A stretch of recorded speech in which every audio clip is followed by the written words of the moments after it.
So good morning, everyone. Great to see everybody. So my name is Reverend Kathy Merchant.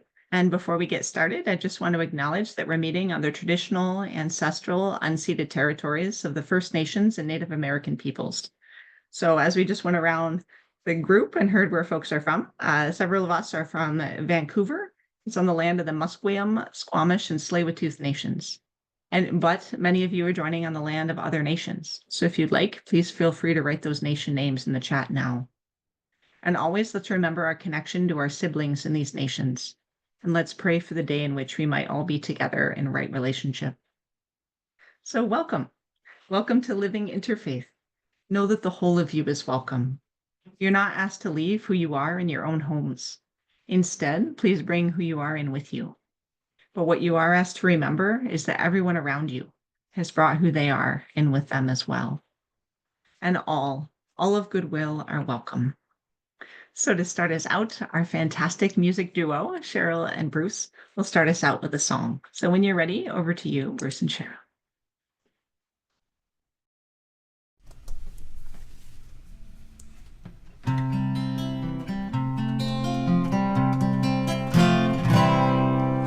Come, come, whoever you are, wanderer, worshiper, lover of leaving, ours is no caravan of despair. Come yet again, come. Come, come, whoever you are, wanderer, worshiper, lover of leaving, ours is no caravan of despair. Come yet again, come. Come, come, whoever you are, though you've broken your vows 1,000 times, though you've broken your vows 1,000 times, come yet again, come.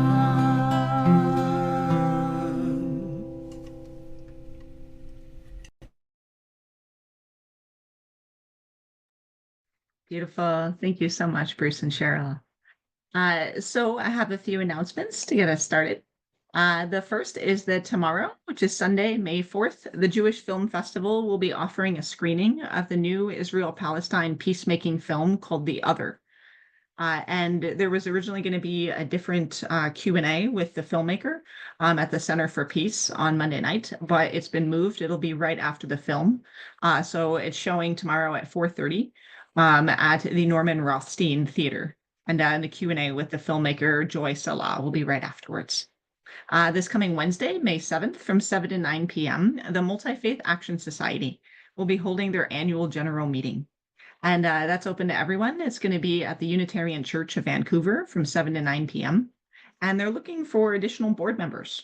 So this is the time of year that folks come and kind of learn more about the organization and express an interest. So if you're at all interested in joining, they're a wonderful group. MAS is the oldest interfaith organization in Canada. It puts out the calendar, the multi-faith calendar, which we sell and which you hear a lot about leading up to the end of the year. And it's a wonderful organization. So if you or anyone you know is interested in joining, just write to me and I can get you in touch with the organizers. And then the Vancouver School of Theology will be holding their annual Interreligious Studies Conference later this month on May 27th through 29th. The theme this year is Compassion, Mutual Care in Troubled Times. They're going to have featured speakers and workshop leaders, including the American political science, Terry Gibbons, the Roots Palestinian-Israeli Network, Ubuntu filmmakers and reggae musicians Pato Banton and Antoinette Roots Dawa, the Interfaith Amigos, and the Charter for Compassion Executive Director Marilyn Turkovich. So yes, if you're at all interested in joining, the keynote speech is going to be by Terry Gibbons, and that's open to everybody for free. You do have to register just so you can get the link or you know where to go for that. But otherwise, the rest of the conference is $90 for students or $190 for anybody else who's not a student. And but they do have some funding available if folks want to join. And you can sign up or learn more in the link I just sent you. So yes, it's very good. And then there are some wonderful things happening here at LIS that I wanted to share with you. So Dora Lee has been our council president since we started, so for 6 years now. And Rachel Jones, who's not with us because she's currently working. Yes, and Dora Lee's fantastic. Rachel is currently working at the hospital, so she's not here right now, but she's been our managing director for more than the last 2 years. And they're both interested in interfaith ordination. So we're kind of shifting things around a little bit. And so Dora Lee will be discussing her role on the council, but she and Rachel are moving into the position of co-interfaith assistant interfaith leaders. So basically working with me and learning what this interfaith ministry stuff is that we've been doing and how to lead an organization and how to teach interfaith and offer workshops and all the different things that we do in interfaith ministry. So it's very exciting. So Dora Lee, would you like to say anything about that now? Congratulations as you start out on your journey. Thank you, Kathy. You've been just such a wonderful mentor all these years, and it's exciting to be moving forward towards ordination under your guidance and under the mentorship of Stephen Greenebaum through you and the lineage of that. Rachel and I have been very excited about moving into this more co-leadership role along with Kathy. And one of the things that we've been conceiving of is additional activities and programming for our Living Interfaith Sanctuary community. And so we're going to be beginning at the end of May, we're going to be launching a new program called the Circle of Sanctuary. And it'll be alternate Saturdays from when we have our typical services on the 1st and 3rd. These will be offered on the 2nd and 4th, also at the same time, 10 a.m. And what we're hoping for with these gatherings is an opportunity for people to deepen into themes that we may have expressed or explored in previous sanctuary gatherings. And so we'll be having an opportunity for contemplation and for reflection and for sharing. And Rachel and I will be co-leading or leading each of those services or gatherings. And we're trying to figure out exactly what it's going to be. But the first one we're going to be launching will be on May 24th at the end of this month. So look for that in your inbox. We're not quite sure yet about how registration is going to work or if it's just open door and people can just come, but that will be coming to us just to add kind of more robust opportunities for folks to come together and spend time relating more to some of the themes that come up in our time together. So I'm very much looking forward to it. I'm looking forward to supporting the sanctuary for hopefully years to come. So thank you, Kathy. Turn it back to you. Wonderful. Thank you so much. Yes, so we're very excited about that. And you'll get to hear more about the lead up to the ordination, which will be in September on our 7-year anniversary. And the other exciting announcement I have is I want to introduce you all to the wonderful Kaya Younger. I've known Kaya for 8 years, and she has just entered into being our managing director. So Kaya, her bio says she brings a big and warm welcome, bringing enthusiasm, inclusivity, and a strong dedication to spiritual development and community building. Kaya was raised in Canada after being adopted from the Caribbean, and her Christian United environment has influenced her principles of unity, compassion, and service. In addition, she educates young people in faith, morals, and social responsibility while working as a Sunday school teacher and youth leader at Parkdale United Church in Calgary, Alberta. So part of why I wanted to do the go around to see where everyone is just to show Kaya that it's not like all of us are just in Vancouver and she's kind of hanging out in Calgary. We're actually kind of spread out all over. So it's kind of fun having a staff that's spread out as well. And her efforts are motivated by a desire to promote mutual understanding across many different spiritual traditions. She's thrilled to be part of an interfaith environment that encourages communication, education, and mutual development between individuals of all faiths. So I am just so excited to be working with you now, Kaya. And would you like to say anything to the group? Hi, everyone. I'm super excited to be a part of this community too. And I can't wait to see everyone again. It's going to be great. So she's going to join us on Saturdays when she can. She is very busy. I don't know if you got to see her awesome photo, but she's actually a killer soccer player. She's amazing. She's like practically at the national levels of soccer. She looks like a total badass in her soccer photo. And so when she's not with us, it's because she is doing soccer. But otherwise, around her schedule, she'll be with us and you'll get to see her. And she'll be doing all the behind the scenes stuff. So if you did get the note from Rachel this week saying she was stepping down as the managing director, do not fear. It is not that she is leaving the organization, never to return. It's actually that things are shifting around and Kai is joining and we're growing. So we're quite excited about all of this. So yeah, those are our announcements. Does anyone have any interfaith things or any announcements they'd like to share before we go into the service itself? Yes, Samir. Just my monthly note about the next Repair Cafe in Vancouver. It's actually happening 2 Saturdays from now, so I won't be here at the next Living Interfaith service. I'll be volunteering at the Repair Cafe. But for those of you, even if you're in attendance, the Repair Cafe continues until 1:30, and you can bring, bikes or small appliances or textiles to be repaired.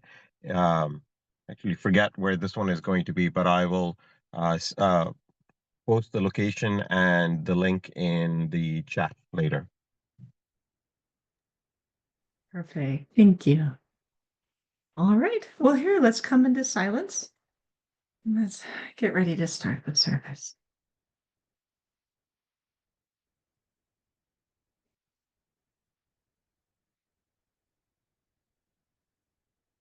Today, we're going to be talking about peace. So I wanted to share this poem from the Buddhist teacher Dorothy Hunt called Peace is This Moment Without Judgment. Do you think peace requires an end to war, or tigers eating only vegetables? Does peace require an absence from your boss, your spouse, yourself?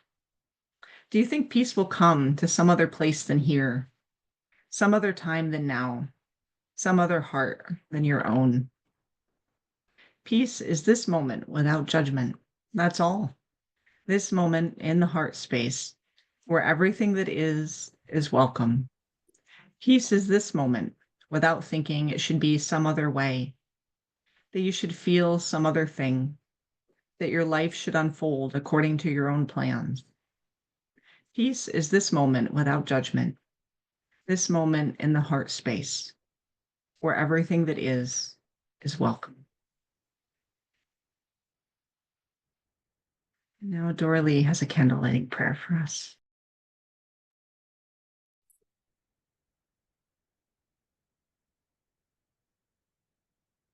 May all beings have fresh, clean water to drink. May all beings have food to eat. May all beings have a home. May all beings have someone to share love with. May all beings know their true purpose. May all beings be well and happy. May all beings be free from suffering. Today I shall do what I can to make this so.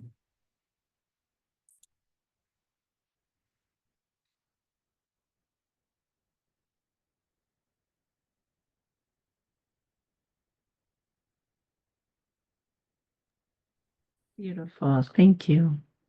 And now feel free to unmute yourself. We can offer one another signs of peace.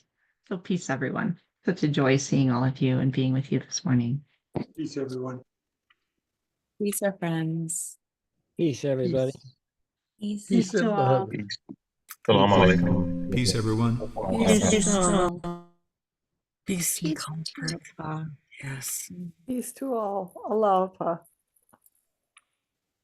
Peace be with you all. All right. And when they're ready, Bruce and Cheryl have another song for us.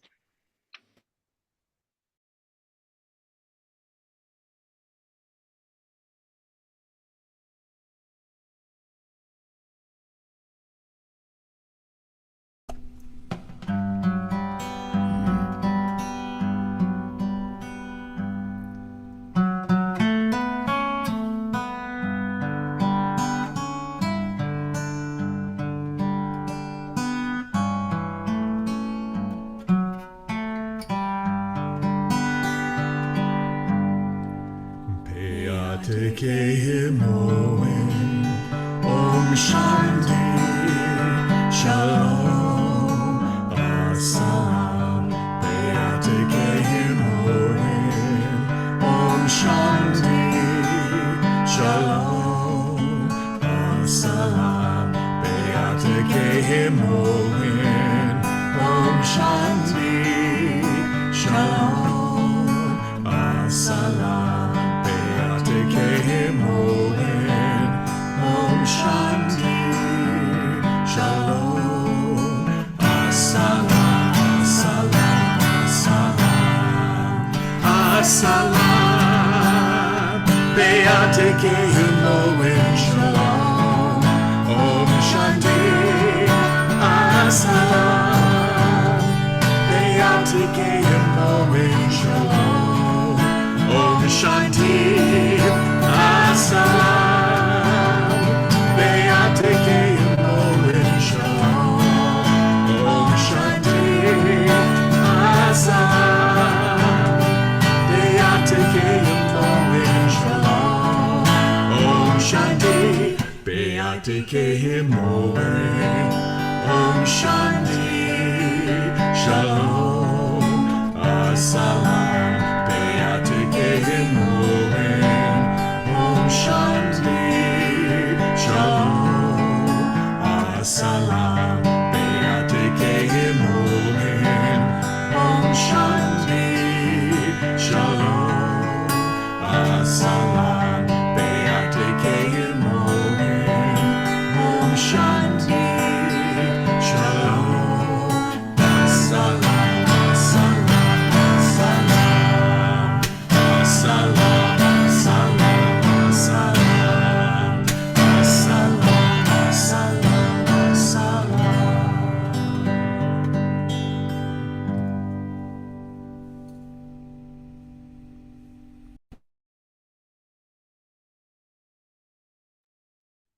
Beautiful. Thank you so much.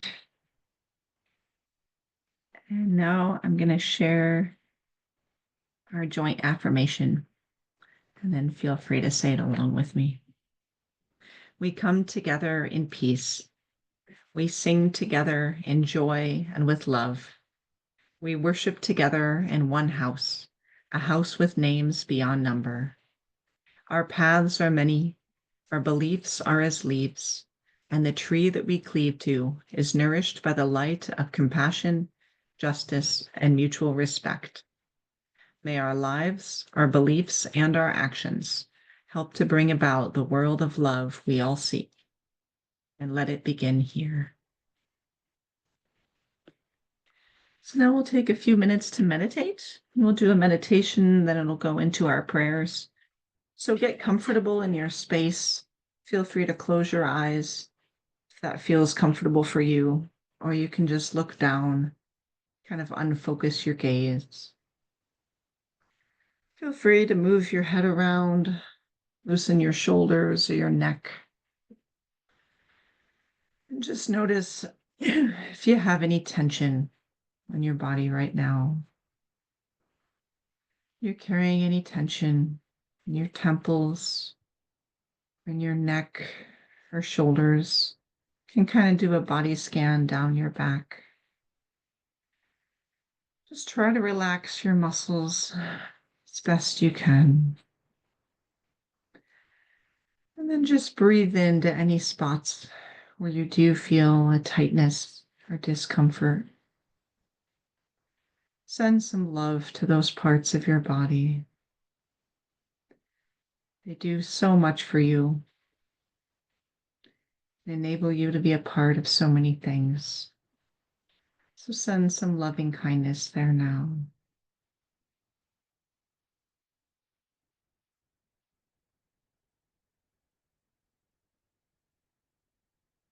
Today, as we reflect on peace, notice if there's anywhere in your body that you feel a heaviness, a sorrow, tension, or anger. Any part of you that could use some peace or comfort.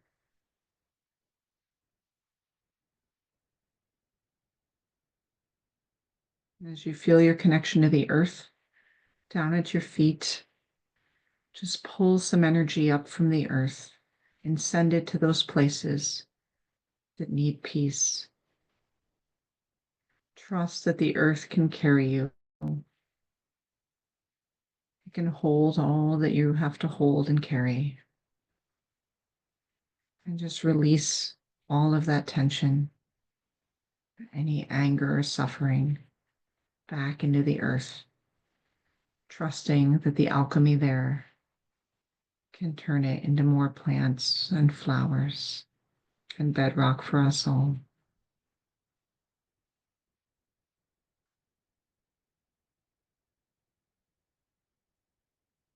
Now we can take some time to pray.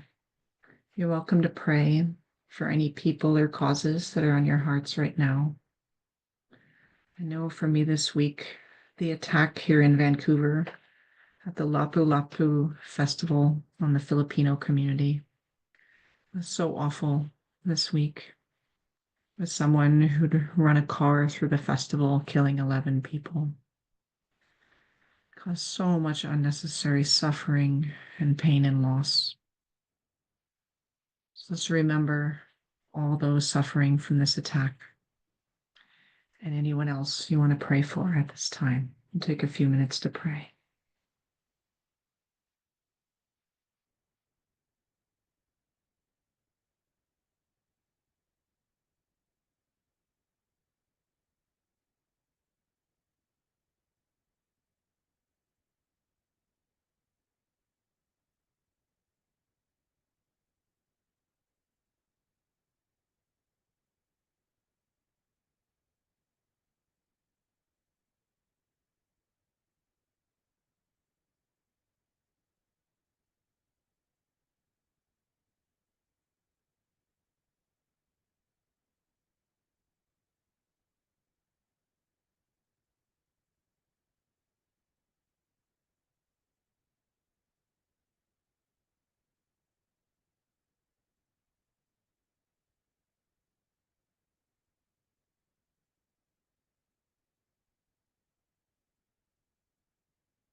Thank you. And when they're ready, Bruce and Cheryl have another song for us.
Beautiful. Thank you so much.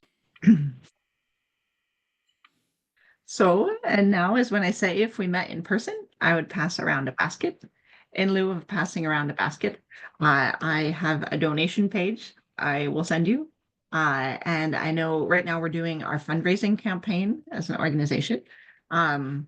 So we have some ideas for some really cool interfaith projects we want to do later this year. Plus, we're expanding so that we have some form of meetings every Saturday. So just getting support for those. So thank you so much. I know so many of you have already donated. We're so grateful for all you do. So all you do, having many, many meetings with us, Steve and Dan and Dorley and Lisette, and all we do to organize as a community. So, and Bruce and Cheryl, your fantastic music contributions every time. So I'm just so grateful to be a part of this community. And now Bruce and Cheryl have another song for us.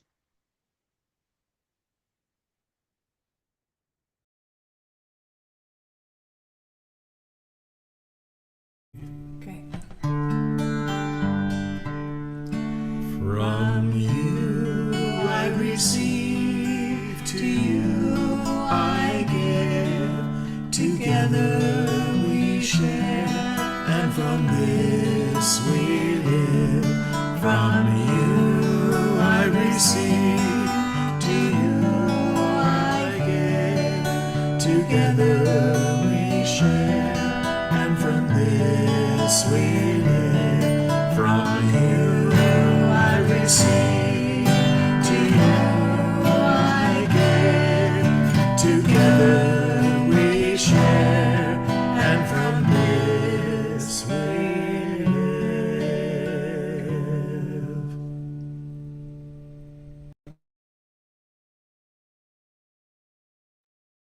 Thank you so much. And now it's my joy to turn it over to my dear friend, Steve Crawford. Steve has been involved with the interfaith movement for over 30 years. His first experience was becoming a member of the Interfaith Community Sanctuary in Seattle, where he met Reverend Stephen Greenebaum. He's a founding member of the Living Interfaith Church that Stephen started and a council member of our sanctuary here. And he and I have known each other, oh my gosh, like 15 years now, I think. And it's so wonderful. Lucky me. So he says that a conscious exploration of his spiritual path has led him to create what he now calls spiritual humanism. And he's going to talk to us about peace. And why don't we have peace yet? What is our problem? So when you're ready, over to you, Steve. It's a trending topic. Why don't we have worldwide peace?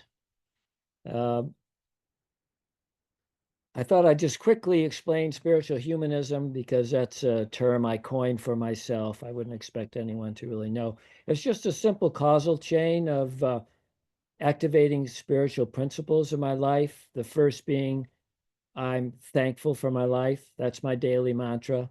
It's really effective when I'm having a hard time. Just say, I'm thankful for my life. And then moving from that to respect for all life forms, all the creatures we share the planet with that have their own life and been given that gift. And then from there to walk and live in kindness as much as possible, to try to interact with all creatures in a kindly way. And when you do all those things, you end up in love, in a field of love, and just try to stay in that field as much as possible. So that's what it is. And the genesis for this topic really was from attending services for the last half a year or so. And then during the sharing periods, quite often there would be somebody who would share that they're sort of depressed or, not very happy because of the dark times that we live in, which I totally understand. There's a lot of dark times going on, always. And, I started thinking about that just because I've lived quite a few decades now. So I have a lot of memories of previous decades where there were things going on that weren't very bright. They were pretty dark. So I decided, well, I'll just, and I've read some history going back way before I was alive, but I just did a quick Google check of, putting in things like tyrannical regimes, despotic dictators, wars, slavery, all the bad things, you know, that you can think about. Well, not all, but enough. And then the list comes up. And I did this so that it would go back through time. And it's just overwhelming. I mean, it's always there. The earliest one was in 3400 BC, where somebody recovered some writing. And I don't know if it was a tribe or sort of like a nation, but it was a description of how one group enslaved another.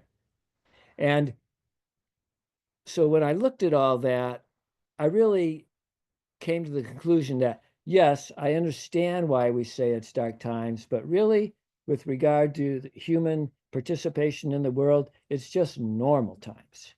It's normal. And we can't get away from that. And we can't look away from that. So I wondered, well, you know, why is it? It's not for lack of messaging. We've had many prophets throughout the centuries who have said wonderful things, and we've had secular speakers who also have promoted peace. And it pretty much coalesces around seeing the world as one family, all humanity, one family, treating the neighbor, the stranger as a member of the family. And it has worked for millions of people. I mean, it's spawned a lot of peace, but it hasn't spawned worldwide peace. And I started thinking, okay, so why is that?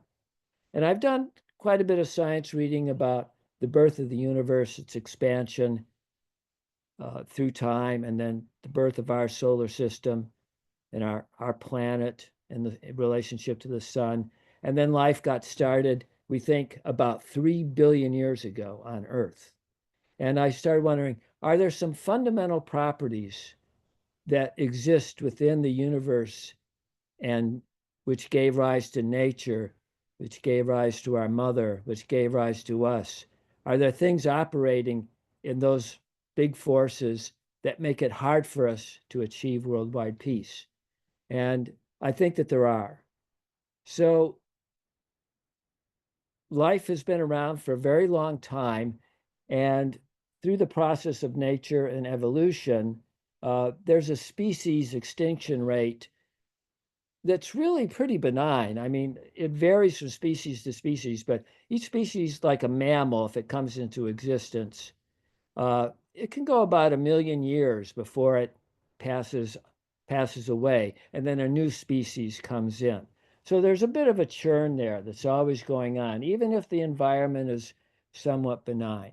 And if that's all that happened, I would say, well, that's not the reason why we don't have worldwide peace.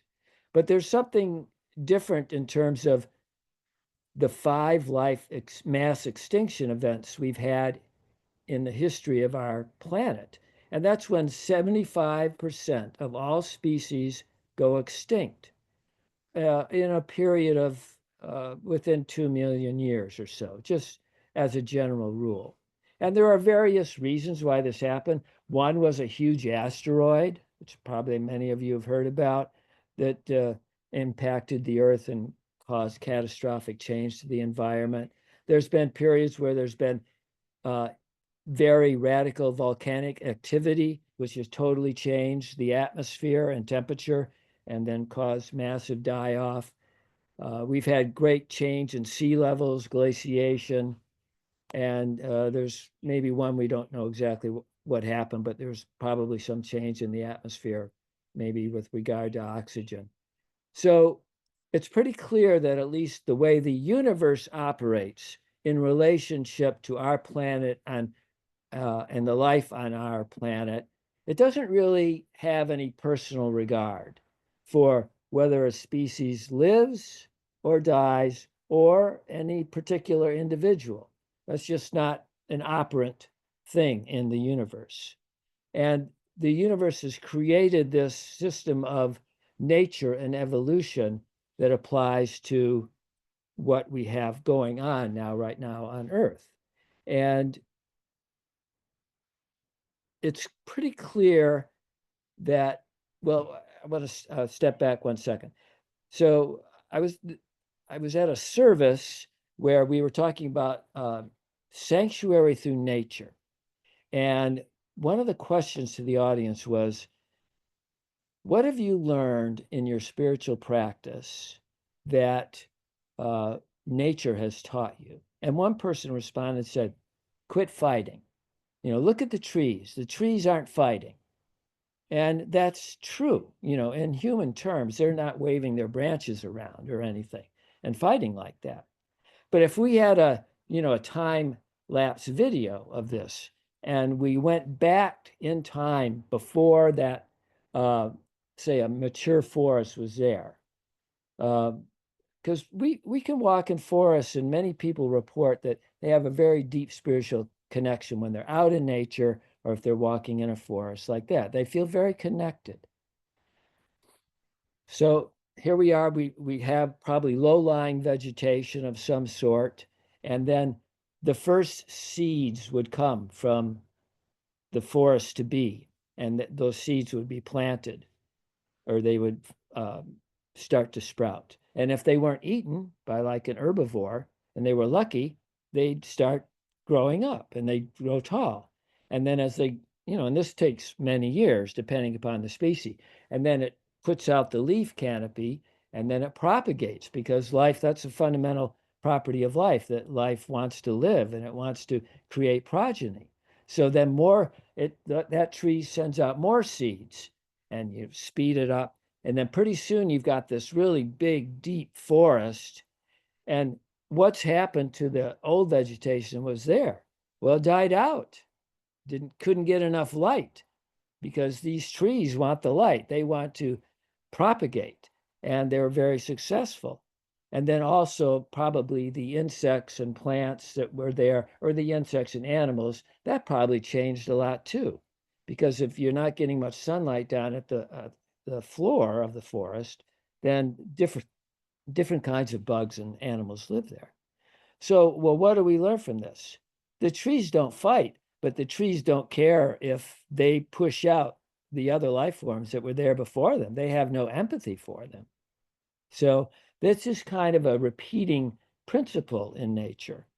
And if let's look at another area where we go out into nature, and say we're in a field of grass or a meadow, which people find generally beautiful. I do as well. And I feel very calm when I'm walking through there. And of course, one of the reasons we feel calm is that as our species spread out and became more technologically advanced, we got rid of all the big predators.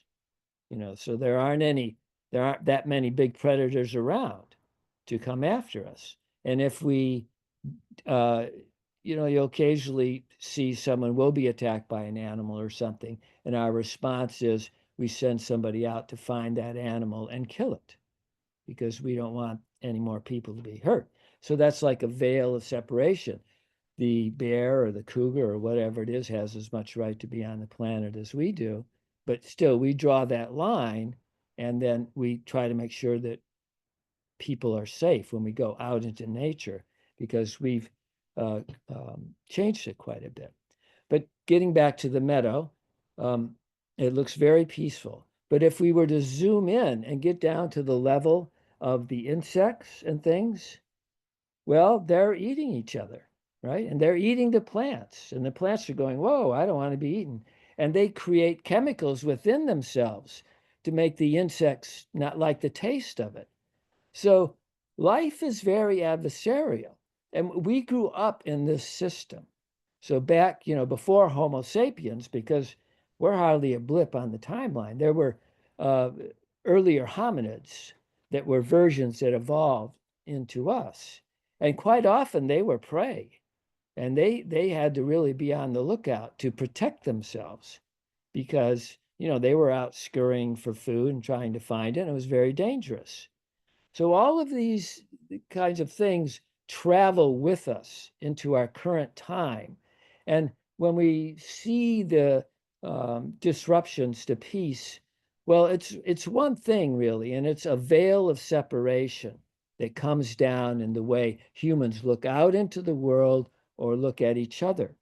And when we see the various things, like somebody driving a car into a peaceful gathering, well, obviously that person had some sort of veil of separation where he or she, I don't know if it was a he or not, but he thought that those people didn't matter, or he was angry at them and they weren't part of his family, so he hurt them.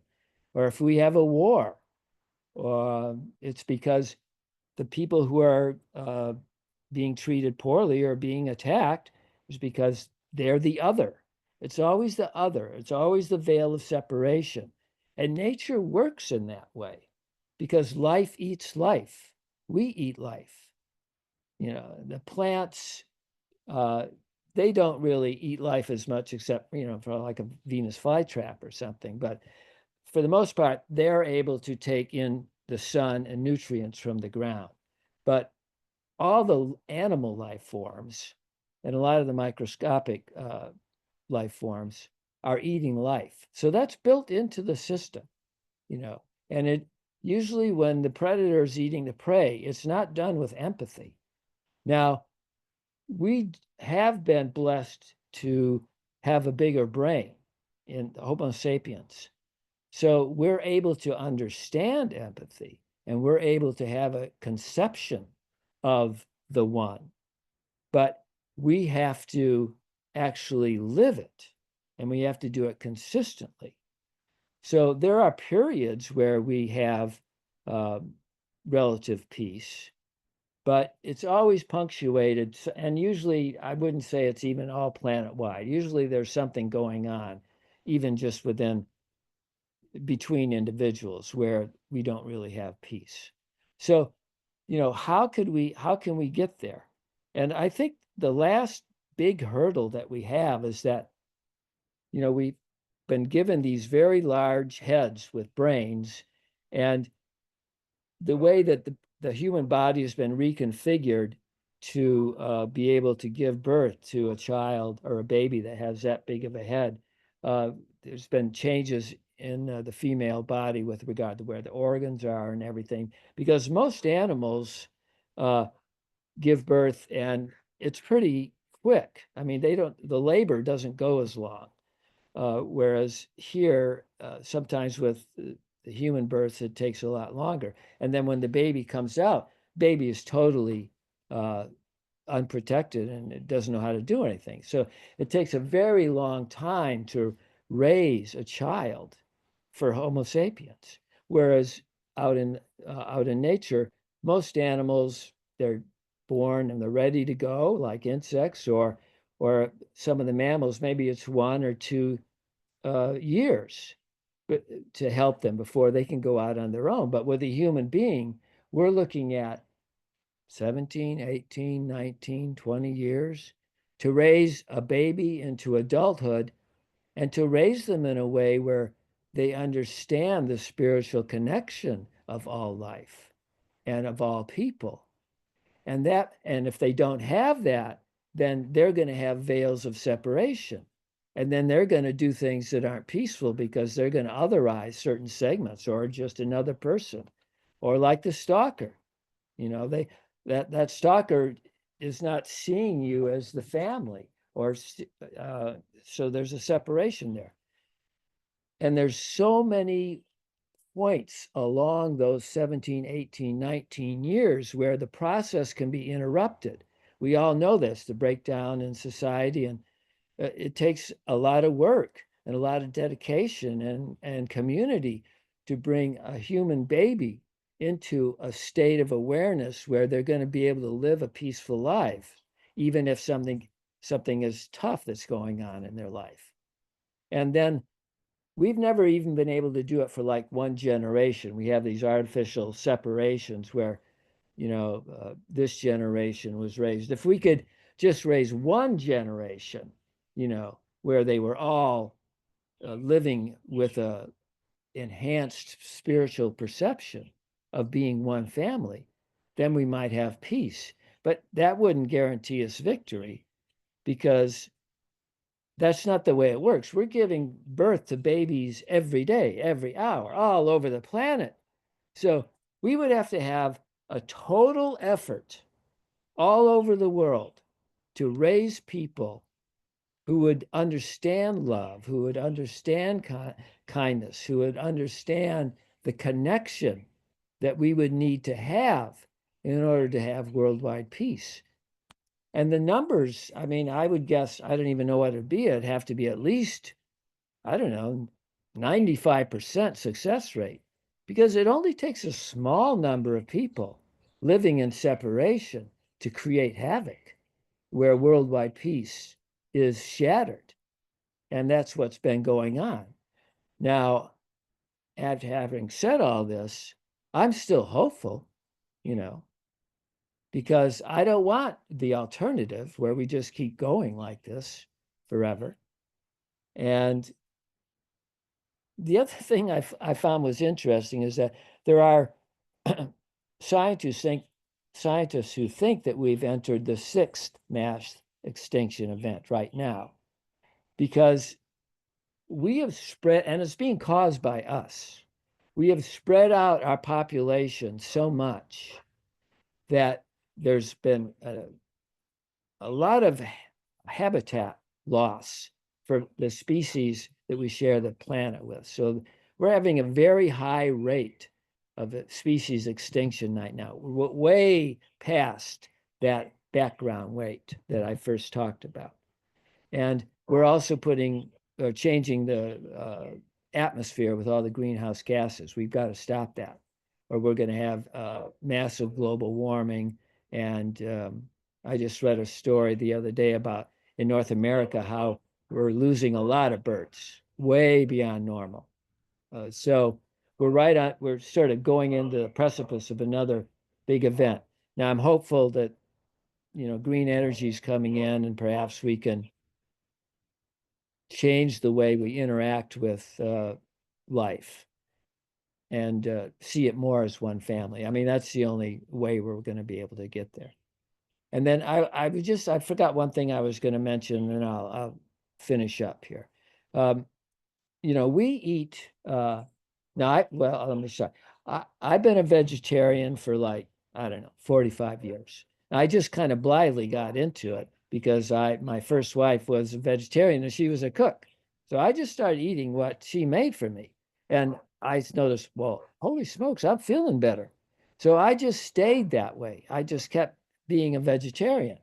And, but as I grew older, I realized, you know, well, if I was going to eat like a steak or something, would I be willing to go up to a cow and kill it myself and cut it up and do all that work? No, I wouldn't do that.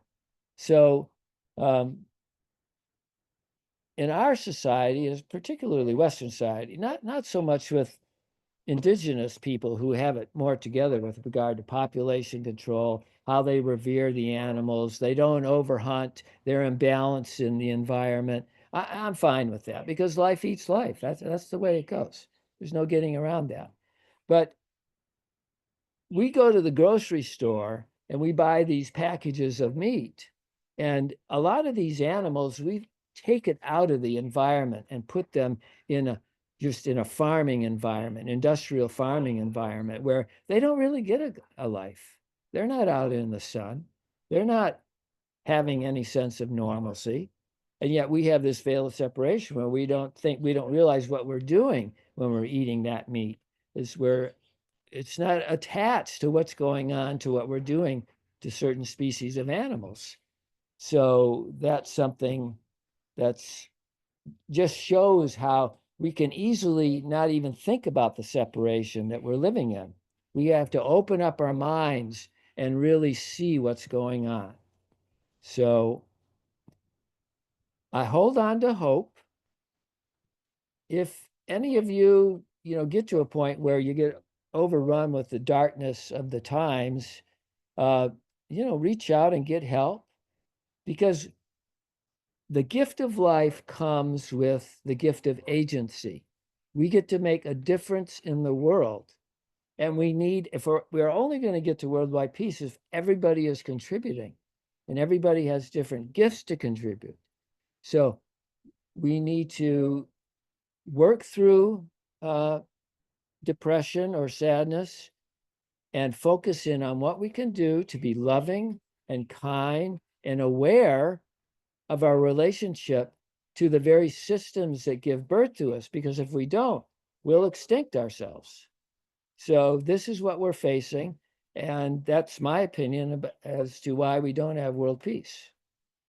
Thank you for your attention. Thank you so much, Steve. Thanks for sharing with us. Yes, I see, Baxter, you rose your hand. Hold on. I think Bruce and Cheryl have one more song for us, and I'll do a closing prayer. And then if folks have to go, they can get going. Otherwise, if people want to stay and chat and connect more with Steve or anyone else, they'll have a chance. So when you're ready, Bruce and Cheryl have one more song for us.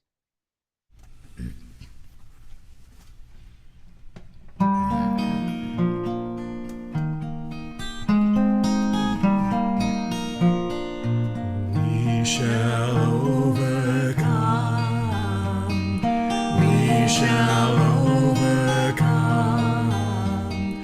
We shall overcome someday. Oh, deep in my heart, I do believe that we shall overcome someday.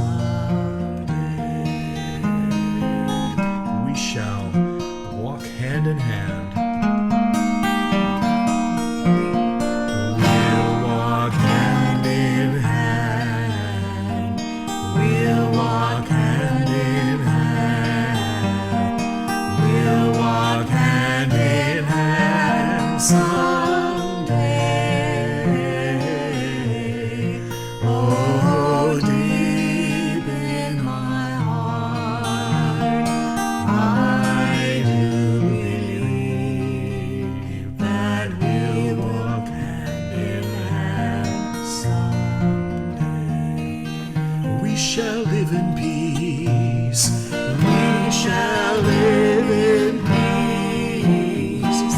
We shall live in peace. We shall live in peace someday.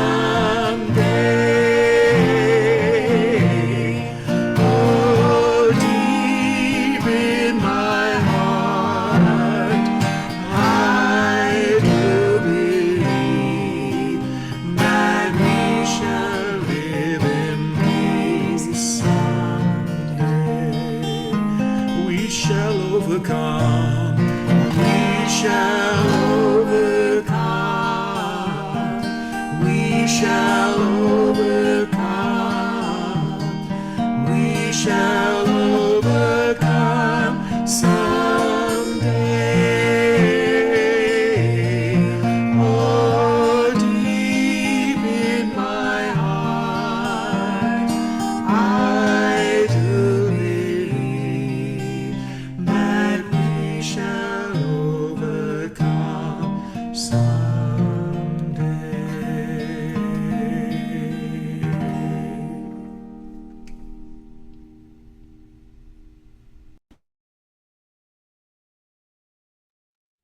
Thank you so much, Bruce and Cheryl. Thank you, Steve. Friends, let's do our best to lift this veil of separation, this false belief that we're different from one another, that we're not part of the human family, the family with all beings, and help us to work towards peace, learn how to get over these differences and work together. May it be so, and may it be soon.